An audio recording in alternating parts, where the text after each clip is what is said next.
Hey, do you want one of these t-shirts that I'm wearing? Check out the shirt. Peep the shirt. All you have to do is comment down below, tag 2 people that you think should know about Beacon Church, and at the end of the week, I'm going to draw one of the names who's in the comments down below, and we are going to give away one of these t-shirts.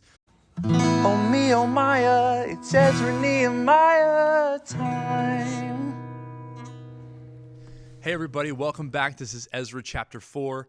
Quick review. Ezra chapter 1, King Cyrus sends Zerubbabel to rebuild the temple. Ezra chapter 2, whole bunch of names, but we find out that 50,000 people decide to come back with him. In chapter number 3, they finish the foundations of the temple, and it's met with a bit of a mixed reaction. Some people cheer and celebrate like their team just won the Super Bowl, and some people are weeping and wailing as though they've just lost someone or something very precious to them. So on the heels of that sort of disappointing reaction, it's interesting to hear what happens next in Ezra chapter 4. I'm just going to read the first 2 verses, and let's take it from there, and then you'll have to read all the fun stuff that comes after that.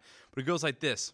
When the enemies of Judah and Benjamin heard that the returned exiles were building a temple for the Lord, the God of Israel, they approached Zerubbabel, the leader of the Israelites at that point, and the family heads, and said to them, "Let us build with you. For we also worship your God, and have been sacrificing to him since the time King Esarhaddon of Assyria brought us here." So let's pause right there for just a second. Who's King Esarhaddon? This is a different thing. If you remember the very, very first video we did in this series, we talked about how Israel split into 2 separate kingdoms. The northern 10 tribes fell to Assyria, and then Assyria kind of treated everybody like a blender. They took people from this nation and settled them over here. They took people from this nation and settled them there, and they mixed up all these people groups so that they hoped that they wouldn't rebel against them.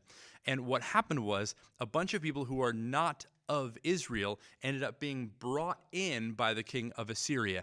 And what these people are saying that, hey, ever since we got brought here, decades, maybe even at this point, centuries ago, we've been serving the Lord your God. Now, that sounds awesome. We're like, hey, more people in the kingdom of God. We're about to hear is actually a bit of a surprise then if we're thinking this is a good thing. So let's read on in verse number 3, and we'll probably go through verse number 5. It goes like this. But Zerubbabel, Jeshua, and the other heads of Israel's families answered them, "You may have no part with us in building a house for our God, since we alone will build it for the Lord, the God of Israel, as King Cyrus, the king of Persia, has commanded us." Then the people who were already in the land discouraged the people of Judah and made them afraid to build. They also bribed officials to act against them to frustrate their plans throughout the reign of King Cyrus of Persia and until the reign of King Darius of Persia.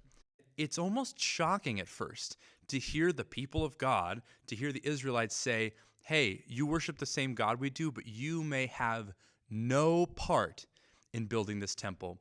And the best guess that I can give as to why they said no comes down to this idea that very often, and it was certainly the case before the kingdom fell and before the exile, the practice was that you would worship the Lord, the God of heaven, but you would also worship the gods of the land that you came from. Or if an Israelite man got married to a woman who was not from Israel, she would bring her gods into that marriage, and then their home, there would be all these idols to other gods while the men of Israel were trying to serve Yahweh. And what the remnant here, Zerubbabel and Jeshua and those family heads are saying is, we have no room for people who are going to serve God and serve other gods.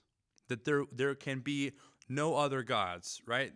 It's like commandment number 1 and commandment number 2 kind of all rolled into one. That there is no way that we are going to compromise and worship anything but the living God, Yahweh, the God of Israel.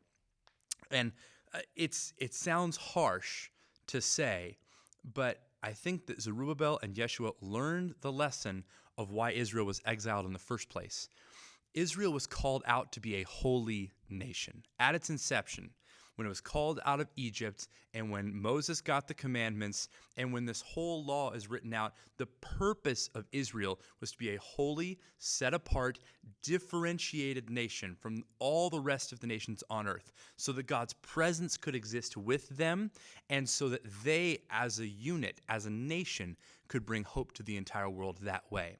And so drawing a clean, precise dividing line between who the Israelites are that serve God and the people who maybe add God to the pantheon of other gods, that needed to be very, very firm, because God made it clear. Rule number one, you will have no gods but me. And you will certainly not bring any graven images around. And Israel, the whole Old Testament is just time after time after time that they failed at this. So, Ben, what is the application for us today? Here's the deal. God is not interested in you worshiping him and anything else. It's not acceptable. It has no place in his kingdom. Either he is the highest king, he is the highest authority, or he is not the authority of your life.